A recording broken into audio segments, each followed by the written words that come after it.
Ayan si Shalom. No, ayan. Hindi ko na siya hawakan para hindi siya may stress. Napakagandang ibon.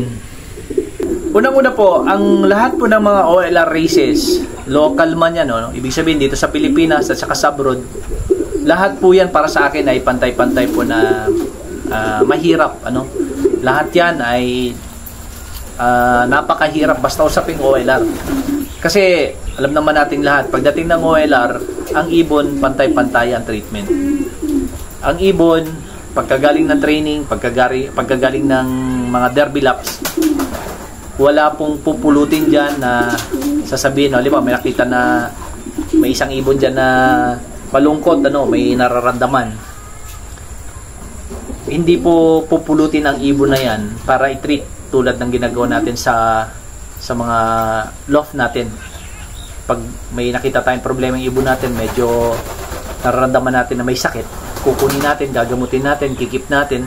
Sa OLR po hindi ganoon sa OLR po ang ibon ay bahala, bahala sa kanyang sarili, on its own. Kailangan niya na maging malakas, kailangan niya makarecover on its own. Ganun din po yung disiplina ng ibon. Kailangan yung ibon ay matuto talaga na umuwi ka agad o pumasok ka agad.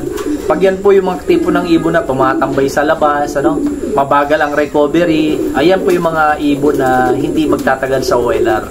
Kaya po, masasabi ko, akin po itong perspective, pananaw ko ito, na pag ang isang ibon ay nag-graduate, naging OLR finisher ba yan o OLR overall, nakauwi po yan sa last lap, nakapagtapos, dapat po nating ipagmalaki yan. Yan man ay inilaro sa international o sa local. Ayan. So mataas po talaga ang respeto natin sa mga OLR birds, lalo na yung mga nakapagpag-graduate. So yan. So sa lahat po ng mga nakapagpatapos, nakapagpag-graduate po ng Alegre OLR, ESM OLR, GNP OLR, lahat ng OLR sa Pilipinas at OLR sa abroad, lalo na yung mga sumali sa mga Thailand OLRs. Saludo po ako sa inyo na napakagagaling po ng mga ibon ninyo.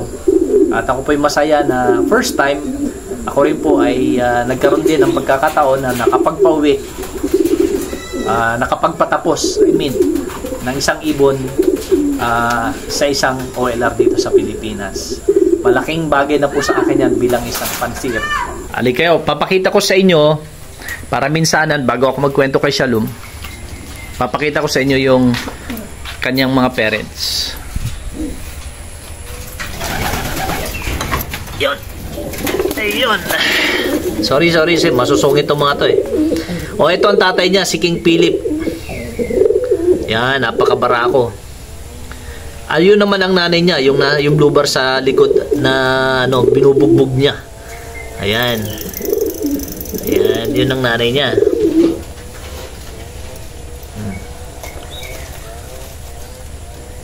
Si Sally. Yan si Sally.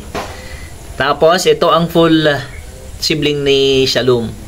Kamukha niya rin sa kuda itong isa, Tingin ko hen din tulad ni Shalom. And yung isa, kamukha naman ng nanay niya. Tingin ko kak din yun. Ayan. So, ikukwento ko sa inyo, itong pairing na to, matagal lang andito sa akin. Kung di ako nagkakamali, halos sabay ko nakuha itong dalawa Nasa 3 years na silang nasa akin, yung pairing na to.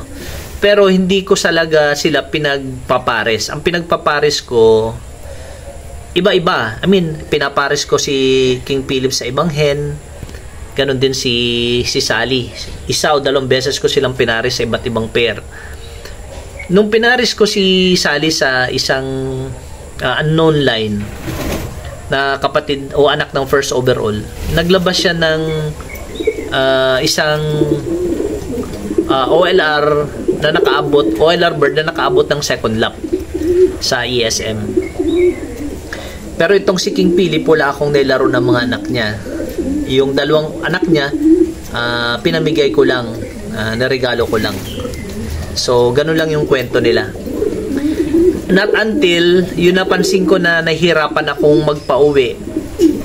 Kasi 2 beses na ako naglaro ng OLR, nahihirapan akong magpauwi ng OLR o maka-complete clock man lang. Wala akong magandang resulta sa OLR. Yun, doon ko naisip na pagparesin yung dalawa kasi silang dalawa ay pareha silang may dugo na OLR champion o OLR winner. Itong si King Philip, dalawang grandparent nito parehas na champion sa OLR. Sa RMC, kung di ako nagkakamali. O RMC. Yan. Big time na OLR no ng RMC. Tapos yung si Sally naman, ito rin yung same line na mga nilalaro ni Maestro Jaime Lim sa mga OLR. Pero ito, napanalo ni Engineer Maniago, yung kapatid nito, sa club race din nila doon sa Olongapo. Ayan. So yan po, yan ang istorya ng mga ibon na yan. Bigyan ko kayo ng datos para mas maintindihan ninyo kung gaano ba kahirap talaga ang karera sa OLR. Dito po, banggitin ko yung dalawang OLR, yung Alegre at saka ESM. Nung mag-umpisa po yung Alegre OLR, nasa 4,000 birds po yung naglaban-laban dyan. Bago po ang training, yan po ang bilang ng ibon.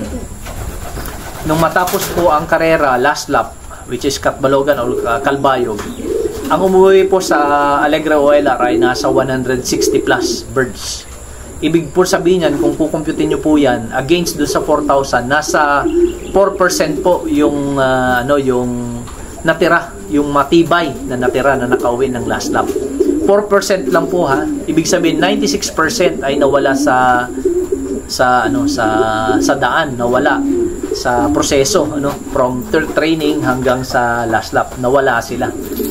Hindi sila ganun katibay, Yung 4%, yun talaga nagpakita ng tibay. Now, doon naman sa ESM OLR, nung nag-umpisa sila, halos 1,000 sila. And nung natapos yung karera, ay may nakapagpauwi po ng halos 40 na ibon. At kung kukumputin nyo po yung ratio niya, yung percentage, nasa 5% po halos yung nakapauwi sa ESM OLR. So, tingin ko po, pantay lang yan.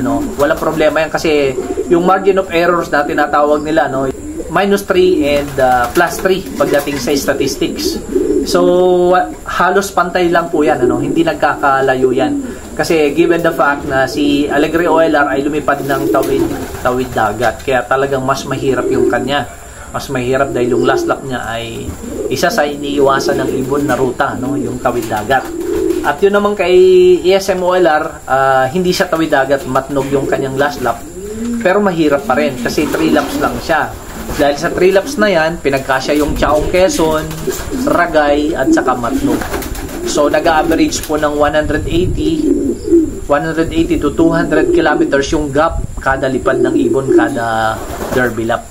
Yun naman kay Alegre ay nag-average po ng 100 to 120 kada lap. Pero yun nga po, meron naman siyang tawid dagat, which is napakahirap sa mga ibon.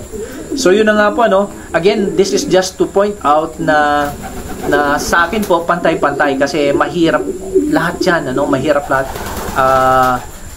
considering lahat ng mga mga difficulties and challenges na hinarap ng mga ibon. So pantay-pantay lang po talaga pagdating sa OLR-an kasi sabi ko nga, isang treatment sa mga ibon, patibayan ng mga ibon, at yung management ng mga ibon at even yung kanilang ruta na liliparin, talagang mahirap. So pantay-pantay po, lahat ng OLR ay talagang challenging. Ayan. So that's the reason po sa sino man sa atin na nakapagpauwi ng OLR, nakapagpatapos ng last lap ng OLR, dapat po kayong saluduhan at hangaan. Ayan. So sa akin po, si Shalom, masayang-masaya ako, despite na yung kanyang ranking ay hindi naman nasama sa top 10, nasa 25th place siya, still para sa akin isa ng matatawag na isang winner si Shalom. Para sa akin po 'yun At I'm planning na improve, improve yung kanyang bloodline, improve pa yung performance ng magiging anak niya. That's why kumuha po tayo ng mga ibon tulad ng mga razor birds at yung mga ibon na kararating dito para in the future mas lalo ko pong papagandahin at i-improve yung kanyang linyada. So tuloy po natin ang magandang kwentuhan natin tungkol kay Shalom. Ayan. Sabi ko sa inyo, itong gagawin ko sa inyo na kwentuhan ay para ma-inspire kayo, matulungan kayo, at of course, lalo na sa mga baguhan na nagbabalak na lumaro sa OLR, meron kayong maging guide o inspiration, no? Paano ba? Yan. So, medyo mahababang kwentuhan. So, gagawin natin siguro gagawin natin by series, yung gagawin natin gawin nating at least 2 or 3 series itong kwentuhan kay Shalom. So, yan. So, naumpisahan ko na, no? Pinakita ko sa inyo si Shalom. Ano yung kanyang ranking, pinakita ko yung kanyang magulang, at umpisahan ko paano siyang pinalaki. Yan. Umpisahan natin paano siyang pinalaki dito sa loob. Si Shalom po, since nung time na nung siya ay napisa, wala na akong lupman. Yun yung time na hirap na ako talaga na maghanap ng sistema para masustain, maalagaan sila. Yun yung time din na nag-out na ako ng maraming ibon kasi talagang hindi ko na maharap. So, ang ginagawa ko, tulad ng aking feeding system dito, nakababad ang tubig, nakababad ang pagkain, ganun lang. And since hindi ako pwedeng magbigay ng vitamin sa tubig nila dahil nga nakababad lahat, no, maghapon kasi na nakababad ang pagkain, yung ginagamit ko ay plain water lang, no, plain water lang. Hindi ako makapagbigay sa kanila ng mga powdered vitamins kasi mapapanis yun hanggang tanghali. Kaya napakahirap yung sitwasyon ko nun. So in short, natural yung feeding ni Shalom. Ang vitamins niya ay once a week na malunggay. Yung fresh na dahon ng malunggay, papakita ko sa inyo para wala kayong duda. O, di kayo. Parang ganito lang, oh. Ayan. Malunggay po yan, oh. Yan, malunggay yan. Yan. At tingnan nyo yan, puro malunggay yan. Ayan, kukulit ng mga ibong ko, nakawala kasi mga hen. Ayan. Kada Sunday, nilalagyan ko sila ng malunggay. O, yan. O, yan. Yan ang katotohanan. Wala nang, walang daya yan. So, yan lang po ang vitamins, source of vitamins ni Shalom. So, yun po ang, yun ang katotohanan. Yun ang naging sitwasyon dahil nga wala tayong magagawa, wala tayong lopman, no? Walang magpapakain, kaya natural feeding system po tayo. And yung pagkain ng mga kalapati ko, hindi naman tago sa inyo, papakita ko sa inyo.